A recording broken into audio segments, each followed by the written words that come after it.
हाय, आज हम लोग जानते हैं सी टेट और एम पी टेट के अंतर्गत चाइल्ड डेवलपमेंट पेडागोजी सब्जेक्ट को। जैसा कि इसके पहले आप लोग पार्ट 8 तक पढ़ चुके हैं, यानी 8 भाग आप लोग पढ़ चुके हैं। आज हम लोगों का 9वां भाग है। ठीक है, अगर आप तैयारी करते हैं सी टेट का, एम पी टेट का, और अभी जैसे यूपी टेट आया हुआ है, और किसी भी टेट का एग्ज़ाम देंगे, कोई भी अगर शिक्षक भर्ती की परीक्षा हो रही है तो उसमें से आपका फर्स्ट सब्जेक्ट जो होती है वो चाइल्ड डेवलपमेंट एंड पेडागोजी ही होती है। और जिसमें से हम लोगों का जो पार्ट चल रहा है, पार्ट 9 चल रहा है। इसके पहले 8 पार्ट आप लोग पढ़ चुके हैं। इसमें से हम लोगों का टॉपिक क्या है? विकास की अवधारणा। इसके पहले फर्स्ट पार्ट इसमें से आपने पढ़ा हुआ है इसके पिछले वीडियो में, आज उसके आगे पढ़ेंगे। ठीक है, विकास की अवधारणा, कॉन्सेप्ट ऑफ डेवलपमेंट, ये हम लोगों का टॉपिक चल रहा है। तो कल हम लोगों ने जाना हुआ था विकास के अर्थ को, विकास की परिभाषा को। तो परिभाषा के आगे जो हम लोगों ने परिभाषा जाना हुआ था, जैसे मुनरो के अनुसार हो गया, हरलॉक के अनुसार हो गया, स्किनर के अनुसार हो गया, वुडवर्थ के अनुसार हो गया, उसका क्या निष्कर्ष निकलता है विकास के अनुसार। विकास को स्पष्ट करने के लिए उन जो परिभाषाएं मनोवैज्ञानिकों ने दिया हुआ है उसका एक निष्कर्ष है, उसको हम लोग आज जानेंगे। तो पहले इसमें पॉइंट लिखा हुआ है, 3 पॉइंट यहाँ पे हैं, 2 ये महत्वपूर्ण पॉइंट हैं। इसके बाद हम लोग जानेंगे विकास की विशेषताएं। ठीक है, इसमें निष्कर्ष जो है हमारा वो 3 महत्वपूर्ण पॉइंट हैं, फिर उसके 2 खंड और हैं, फिर इसके बाद है विकास की विशेषताएं। इससे आपके किसी भी टेट के एग्ज़ाम में अगर आप शिक्षक भर्ती की परीक्षा होती है, आप पिछला पेपर उठा के देखेंगे, इन्हीं पॉइंट में से 1 नंबर का आपका प्रश्न मिल जाएगा। और इसके आगे भी अन्य वीडियो में हम लोग पढ़ेंगे, अभी ये आधा ही है। तो परिभाषाओं का अध्ययन का जो निष्कर्ष है, इसमें पहला पॉइंट है विकास एक बहुअर्थी शब्द है या कि बहुआयामी है। इसको बहुआयामी भी हम बोल सकते हैं। मतलब इसका अगर हम अर्थ जानने की प्रयास करते हैं, बहुअर्थी या बहुआयामी क्या है, सीधा सा मतलब ये है कि विकास का कोई एक निश्चित एक दिशा नहीं है, वो कई क्षेत्र में होता है। अगर हम आपके शरीर के अनुसार लेते हैं तो शारीरिक, मानसिक, संवेगात्मक,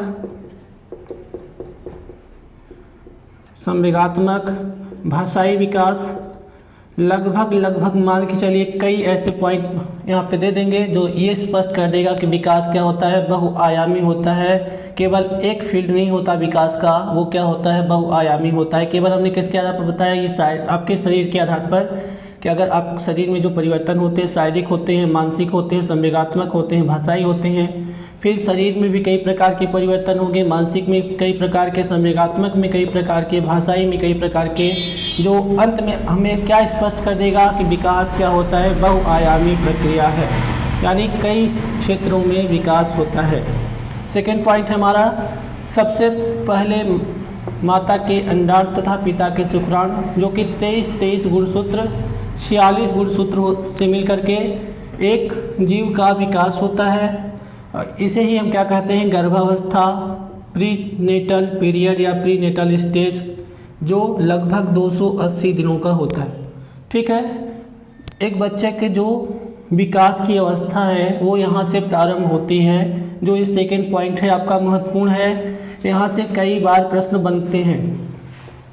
और एक शिक्षक के रूप में आपकी जो शुरुआत होती है एक बच्चे को जानने की, यहीं से होती है। अगर आप यहाँ से जानना शुरू करेंगे एक बच्चे को, तो तब आप बेहतर तरीके से एक शिक्षक बन पाएंगे और एक बच्चे को बेहतर तरीके से पढ़ा पाएंगे। क्योंकि आपको खुद को नहीं पढ़ना है, एक बच्चे को पढ़ाना है, तो पहले आपका कार्य क्या है, बच्चे को जानना है। ठीक है, जैसे यहाँ से एक प्रश्न बनता है हमेशा कि बच्चे का जो विकास होता है, बच्चे का जो जीव का विकास होता है, वो कितने शुक्राणुओं से मिलकर बना होता है, कितने जीन्स होते हैं। तो उसमें आपको कभी कभी कन्फ्यूजन करने के लिए लिख देगा 23 जोड़े, 23 जोड़े मिलेगा।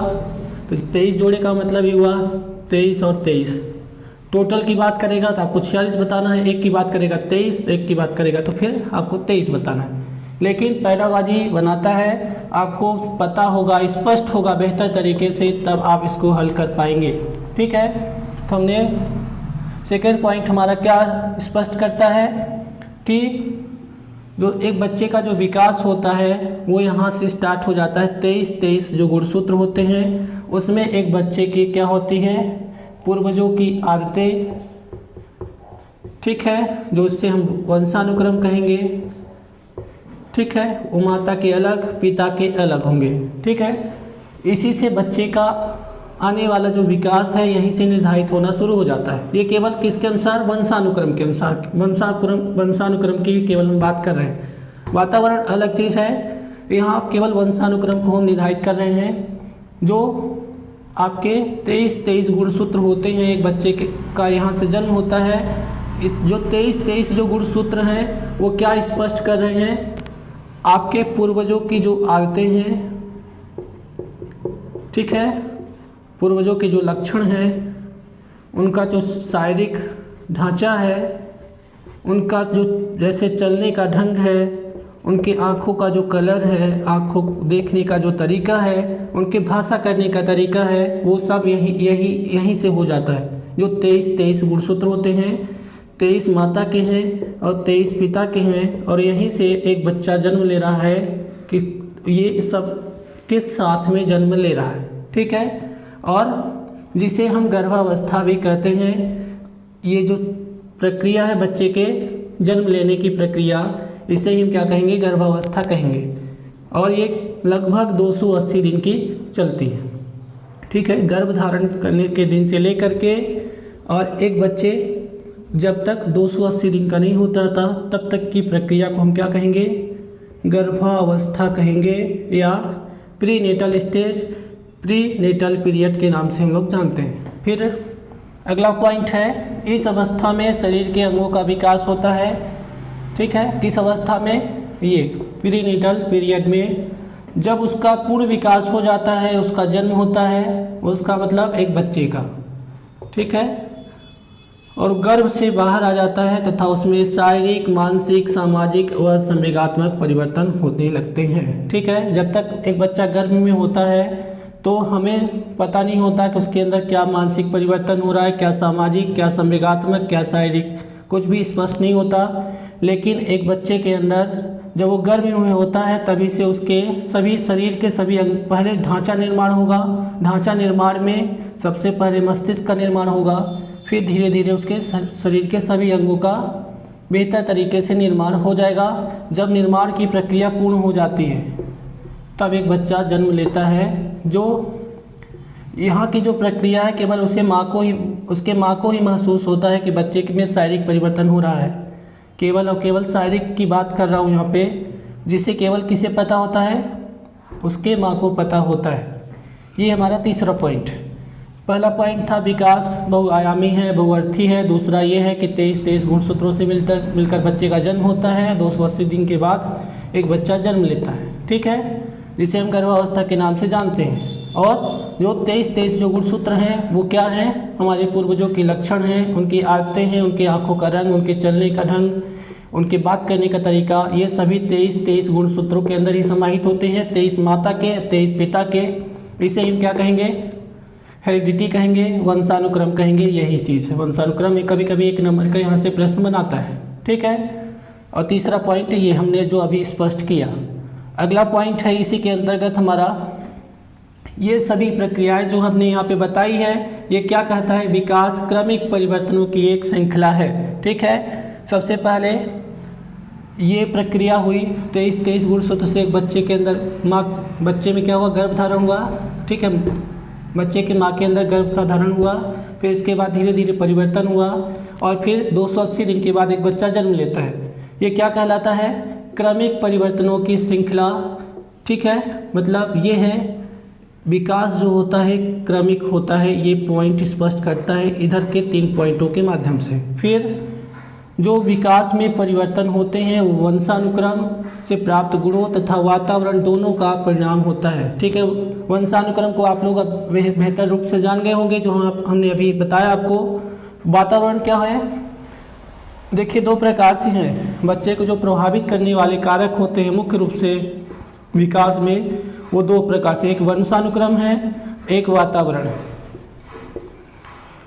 तो दोनों का गुणनफल ही क्या है, विकास है। ये वुडवर्थ ने आपको बता दिया पहले ही। अगर कल की परिभाषा आप लोग देखेंगे वहाँ पे बताया हुआ है कि वंशानुक्रम वातावरण का क्या है, गुणनफल है। गुणनफल कैसे है, यही है, ये वंशानुक्रम से प्राप्त डेटा है उसको।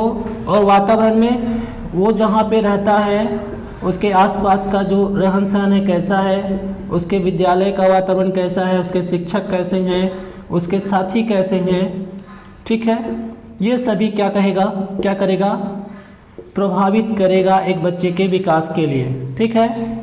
जो यहाँ पे दूसरा पॉइंट हमारा, ये परिवर्तन वंशानुक्रम से जो प्राप्त गुण होते हैं और जो वातावरण, दोनों में जब क्या होगा, बेहतर कॉम्बिनेशन होगा, तब विकास बेहतर तरीके से होगा, नहीं तो विकास नकारात्मक भी होता है, ठीक है। विकास दो प्रकार के होते हैं, एक होगा गुणात्मक और एक होगा नकारात्मक, ठीक है। अगर आपके आसपास रहने वाले लोग अच्छे नहीं हैं तो इसका सीधा सा प्रभाव बच्चे के ऊपर पड़ेगा, वो उस विकास तो करेगा लेकिन नकारात्मक विकास करेगा।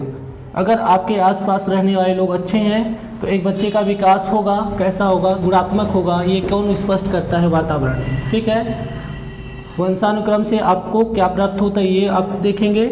और वातावरण को हमने अभी बताया, जहाँ पर एक बालक रहता है, उसके माता पिता, उसके घर परिवार, उसके रहन सहन, उसके शिक्षक, उसके साथी, समाज, ये सब क्या करेंगे, उसे प्रभावित करेंगे। अगर इसमें उसे अच्छी गाइडेंस, अच्छी दिशा निर्देश मिलेगा, यहाँ से बच्चा गुणात्मक विकास करेगा। यहीं से अगर उसे अच्छा विकास नहीं मिला, अच्छा सहयोग नहीं मिला समाज से, वो क्या करेगा, नकारात्मक विकास करेगा, ठीक है।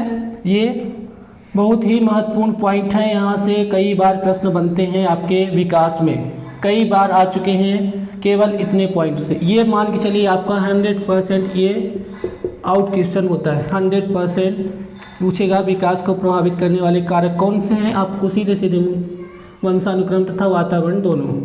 ये सीधे सीधे प्रश्न पहले से ही रखा मिलता है, आपको केवल क्लिक करना रहता है। आप गए ऑप्शन में और सही ऑप्शन का चयन कर लीजिए, कभी नहीं पूछता है, कभी हाँ पूछता है, केवल इतना अंतर होता है कि आपको सही तरीके से इसका चयन कर लेना होता है, हो गया। आइए आगे जानते हैं नेक्स्ट टॉपिक को, विकास की विशेषताएं। तो विकास की विशेषताएं में पहला पॉइंट हमारा, यह जन्म से लेकर मृत्यु तक चलने वाली प्रक्रिया है। जैसे यहाँ बताया आपको, एक बच्चा यहाँ से जन्म ले लिया 23 गुणसूत्रों के आधार से, फिर जब तक उसकी मृत्यु नहीं हो जाती कुछ न कुछ उसके विकास होते रहते हैं, चाहे वो शारीरिक विकास हो, चाहे वो मानसिक विकास हो, चाहे वो संवेगात्मक विकास हो, चाहे सामाजिक विकास हो। देखेंगे डेली कुछ न कुछ उसमें नया परिवर्तन होता रहेगा, वही जो परिवर्तन है वही विकास कहलाएगा। और ये जीवन पर्यंत चलने वाली एक प्रक्रिया है, क्या, विकास। फिर अगला पॉइंट है, विकास सार्वभौमिक है। सार्वभौमिक का मतलब यह हुआ केवल विकास हमारे लिए नहीं है, आपके लिए नहीं है, विकास सभी के लिए है, विकास सभी में होता है। यही क्या स्पष्ट करता है, सार्वभौमिक है। केवल विकास पर एक व्यक्ति का अधिकार नहीं है। एक बच्चा जन्म लेगा, ठीक है, जन्म लेगा तो उसका डेवलप होना अनिवार्य ही है। कभी कभी कुछ बीमारी हो जाए उसकी अलग बात है, लेकिन तब भी कुछ ना कुछ उसमें परिवर्तन होंगे, चाहे वो शारीरिक परिवर्तन हो, चाहे मानसिक परिवर्तन हो, लेकिन क्या होगा, परिवर्तन होगा ही। और ये सार्वभौमिक प्रक्रिया है, इसको आप केवल अपने लिए नहीं मान सकते हैं, सभी का विकास होता है। अगर जन्म हुआ है, विकास होना निश्चित ही है, क्योंकि विकास क्या है, सार्वभौमिक प्रक्रिया है। ये 100% निश्चित है। आप अपने आसपास, अपने वातावरण में इसको देख पाएंगे कि विकास क्या है, सार्वभौमिक प्रक्रिया है। ये भी कई बार आया हुआ प्रश्न है 1 नंबर का, विकास कैसी प्रक्रिया है, आपको बता देना विकास सार्वभौमिक प्रक्रिया है। सार्वभौमिक प्रक्रिया कैसे है, हमने यहाँ पे आपको बता दिया। विकास केवल हमारा नहीं होगा, विकास केवल आपका नहीं होगा, जो जन्म लिया हुआ है। केवल यहाँ पर हम चाइल्ड डेवलपमेंट पेडागोजी की बात कर रहे हैं तो हम केवल एक बच्चे को लेकर के ही बात करेंगे, ठीक है। एक बच्चे ने जन्म ले लिया तो उसका विकास होना स्वाभाविक ही है। जन्म के बाद उतनी, जैसे 280 दिन का हुआ, फिर 281 दिन होगा, 282 दिन, 285 दिन, ऐसे आगे ही बढ़ते जाएगा, ना कि वो पीछे आएगा फिर से। तो ये क्या स्पष्ट करता है कि विकास सार्वभौमिक है और क्रमिक। फिर अगला पॉइंट हमारा, विकास में होने वाले परिवर्तनों को अनुभव किया जा सकता है, मापा नहीं जा सकता। ऐसा नहीं है कि कोई ये बता दे कि हमारे पास 10 किलो का ज्ञान है, कोई नहीं बता सकता। ये क्या है, विकास है, क्योंकि विकास को हम माप नहीं सकते हैं, केवल ये क्या होता है, गुणात्मक होता है। कुछ मनोवैज्ञानिक मात्रात्मक भी मानते हैं, तो दोनों होता है, लेकिन इसको हम अनुभव कर सकते हैं, इसको माप नहीं सकते हैं। किसको, विकास को। वृद्धि को मापा जा सकता है, ठीक है। यहाँ पे वृद्धि अलग है, विकास अलग है, दोनों को स्पष्ट करेंगे। अभी हम केवल विकास की बात कर रहे हैं। यहाँ पे जो हम मापने का कार्य करते हैं वो वृद्धि कहलाएगी, लेकिन जो गुणात्मक परिवर्तन देख के हम अनुभव करते हैं वही क्या कहलाएगा, विकास कहलाएगा। वृद्धि को हम बाद में स्पष्ट रूप से जानेंगे, लेकिन यहाँ पे हम दो सीधे सीधे बता दें वृद्धि क्या है, जिसे हम माप सकते हो उसे क्या कहेंगे हम, वृद्धि। चाहे आपकी लंबाई हो, चाहे आपका भार हो, ठीक है, उसे हम क्या कहेंगे, वृद्धि कहेंगे। लेकिन विकास में दोनों सम्मिलित होता है, गुणात्मक भी और मात्रात्मक भी। लेकिन हम इसको माप नहीं सकते, केवल अनुभव कर सकते हैं। विकास में वृद्धि भी सम्मिलित है, ठीक है। जैसे एक बच्चे के शरीर का जो विकास होता है, सबसे पहले मस्तिष्क का विकास हुआ, फिर शरीर के अन्य अंगों का निर्माण होता है, सिर से धड़ की ओर निर्माण होता है। तो जो सिर से धड़ की ओर उसके शरीर का विकास हो रहा है वो क्या कहलाएगा, वो वृद्धि कहलाएगी, ठीक है। लेकिन उसके मस्तिष्क की जो संरचना का निर्माण हुआ सबसे पहले हुआ, और वो ही क्या कर रहा है, हमारे पूरे शरीर को कंट्रोल करने का कार्य कर रहा है, वो क्या कहलाएगा, विकास कहलाएगा। तो वृद्धि में, विकास में ही क्या शामिल है, वृद्धि शामिल होती है, ना कि विकास में वृद्धि, ठीक है। पहले हमारा क्या हुआ, विकास हुआ, फिर वृद्धि हुई है। जैसे ये वाला पॉइंट है हमारा, प्राणी में विकास पहले होता है तथा वृद्धि बाद में, वो यही है, ठीक है। कैसे, एक बच्चे के जो शरीर की संरचना का जब निर्माण होना शुरू हुआ, सबसे पहले उसके मस्तिष्क का निर्माण हुआ, और मस्तिष्क को हम किसके अंतर्गत रखते हैं, विकास के अंतर्गत। फिर सिर से धड़ की ओर जो विकास हुआ, उसके शरीर के अन्य अंगों का जो विकास हुआ, उसे हम क्या मानेंगे, वृद्धि मानेंगे, ठीक है, क्योंकि उसको हम माप भी सकते हैं, उसका वजन भी कर सकते हैं।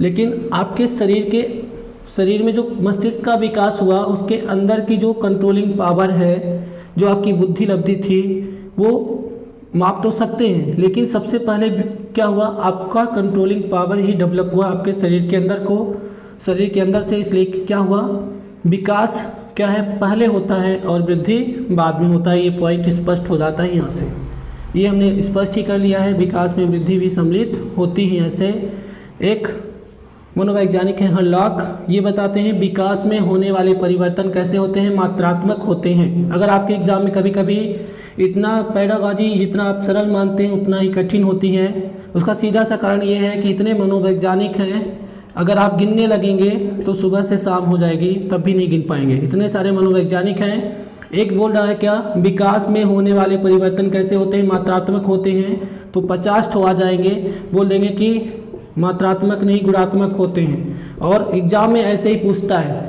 दे देगा हर्लॉक के अनुसार विकास कैसी प्रक्रिया है, तो आपको तो पता है कि विकास गुणात्मक प्रक्रिया है, लेकिन यहाँ हर्लॉक ने क्या बता दिया है, केवल विकास में होने वाले परिवर्तन कैसे होते हैं, मात्रात्मक होते हैं। वहाँ पे आपका नंबर माइनस हो जाएगा, क्योंकि हर्लॉक ने क्या बोला है, हर्लॉक ने बोला है सीधे सीधे मात्रात्मक, हमने क्या लगा दिया, जो विकास को हमने यहाँ ऊपर पढ़ा। अगर आप बेहतर समझ डेवलप नहीं करेंगे, आप पूरा बाल विकास पढ़ने के बाद भी आपको 0 नंबर मिल सकता है, क्योंकि इतने सारे मनोवैज्ञानिक हैं। एक मानेगा मात्रात्मक, दूसरा मानेगा गुणात्मक, तीसरा दोनों मानेगा, चौथा कोई नहीं मानेगा। 4 ऑप्शन की मैं बात कर दिया यहाँ पे। एक यहाँ पे बता देगा कि मात्रात्मक प्रक्रिया है, एक बता देगा गुणात्मक प्रक्रिया है, एक आएगा बोलेगा दोनों है, मात्रात्मक एवं गुणात्मक दोनों है, और चौथा आएगा तो बोल देगा कोई नहीं है। लेकिन चारों अपने तर्क देते हैं और चारों की बातें भी सत्य निकलती है। इस आधार पर आपको क्या करना होगा, केवल प्रश्न जो पूछता है, आपको एग्जाम में जो क्वेश्चन पूछ रहा है, अगर आप उसको स्पष्ट रूप से समझ जाते हैं तभी आप 1 नंबर पाएंगे।